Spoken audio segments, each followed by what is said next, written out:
Hi hello അസ്സലാമു അലൈക്കും കൂട്ടുകാരെ, ഇന്ന് നമ്മൾ ഉണ്ടാക്കാൻ പോകുന്നത് വളരെ പോഷക ഗുണമുള്ള ഒരു ഉപ്പേരിയാണ്. ഉണ്ണിത്തട്ട, വാഴക്കൂമ്പ് എന്നൊക്കെ പറയും. ഇത് തോരനായിട്ടല്ല നമ്മൾ ഉണ്ടാക്കുന്നത്, വളരെ വ്യത്യസ്തമായ രീതിയിൽ ചെറുപയർ ചേർത്താണ് ഉണ്ടാക്കുന്നത്. എന്നാൽ അത് എങ്ങനെയെന്ന് നമുക്ക് നോക്കാം.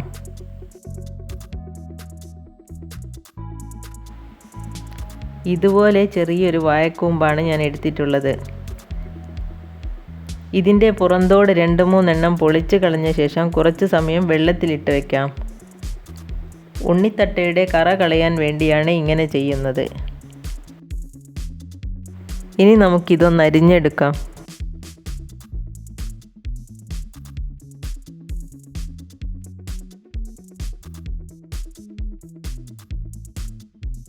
ഇനി നമുക്കൊരു പാത്രത്തിൽ വെള്ളം എടുത്ത് വെക്കാം. ശേഷം ഉണ്ണിത്തട്ട ചെറുതായി കൊത്തി എരിഞ്ഞ് വെള്ളത്തിലേക്ക് ഇട്ട് കൊടുക്കാം. അരിയുന്നതിനനുസരിച്ച് വെള്ളത്തിലേക്കിട്ടാൽ അതിൻ്റെ കറയൊക്കെ വെള്ളത്തിൽ ലയിച്ച് വൃത്തിയാകും. ഇനി ഉണ്ണിത്തട്ടയിലെ നൂലൊന്ന് മാറ്റിയെടുക്കണം. അതിനായി നമുക്ക് ഈർക്കലോ പപ്പടക്കോലോ ഉപയോഗിക്കാം. എന്നിട്ട് വെള്ളത്തിലിട്ട് വെച്ച ഉണ്ണിത്തട്ടയിലൂടെ ഒന്ന് ചുറ്റിച്ചു കൊടുക്കാം. അപ്പോൾ നൂലൊക്കെ അതിൻ്റെ മുകളിൽ ചുറ്റി വരും.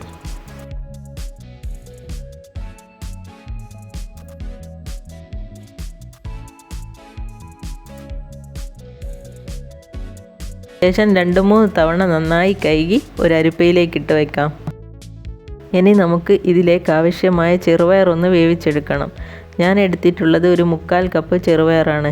അത് കഴുകി വൃത്തിയാക്കി കുക്കറിലിട്ട് കൊടുക്കാം. ശേഷം പയർ മുങ്ങി നിൽക്കത്തക്ക വിധം വെള്ളം ഒഴിച്ച് കൊടുക്കാം. എന്നിട്ട് കുക്കർ അടച്ച് സ്റ്റൗവിൽ വെക്കാം. ഇനി ഇതൊന്ന് വേവട്ടെ.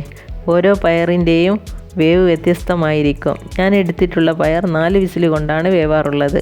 അതുകൊണ്ട് ഹൈ ഫ്ലെയിമിൽ 3 വിസിൽ അടിഞ്ഞ ശേഷം ഫ്ലെയിം ഓഫ് ചെയ്യാം.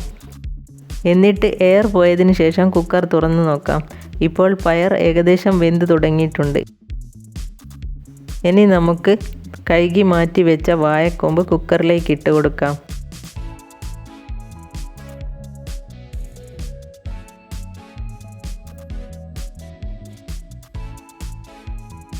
ശേഷം ഇതിലേക്ക് ആവശ്യമായ ഉപ്പ് കൂടി ഇട്ട് ഒന്ന് ഇളക്കി കൊടുക്കാം.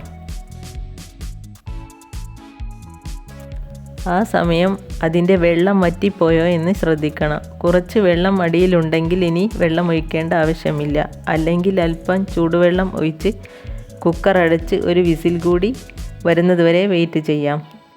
ഇനി എയർ പോയതിന് ശേഷം കുക്കർ തുറന്ന് നോക്കാം. ഇപ്പോൾ നമ്മുടെ ഉപ്പേരി പാകത്തിന് വെന്ത് കിട്ടിയിട്ടുണ്ട്.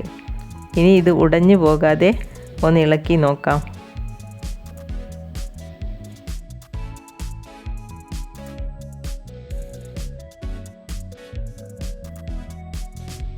ഇനി ഒരു ചട്ടി സ്റ്റൗവിൽ വെക്കാം. ചട്ടി ചൂടാകുമ്പോൾ 2 ടേബിൾ സ്പൂൺ വെളിച്ചെണ്ണ ഒഴിച്ചു കൊടുക്കാം. വെളിച്ചെണ്ണ ചൂടാകുമ്പോൾ അതിലേക്ക് ഉള്ളിയും വറ്റൽമുളകും ഇട്ട് കൊടുക്കാം.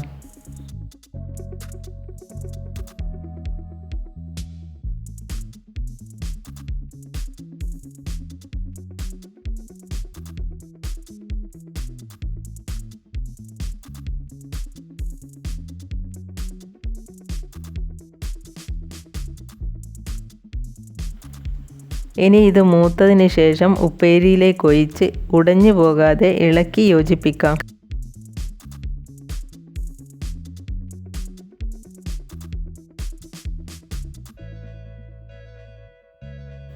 അപ്പോൾ നമ്മുടെ സ്വാദിഷ്ടമായ വാഴക്കൂമ്പ് ചെറുപയർ ഉപ്പേരി ഇവിടെ റെഡിയായി. ഇത് എല്ലാവരും ഒന്ന് ട്രൈ ചെയ്ത് നോക്കണം. വീഡിയോ ഇഷ്ടപ്പെട്ടാൽ ലൈക്ക് ചെയ്യാനും ഷെയർ ചെയ്യാനും ചാനൽ സബ്സ്ക്രൈബ് ചെയ്യാനും മറക്കരുത്. ഇൻഷാ അല്ലാഹ് മറ്റൊരു വീഡിയോയിൽ വീണ്ടും വരാം.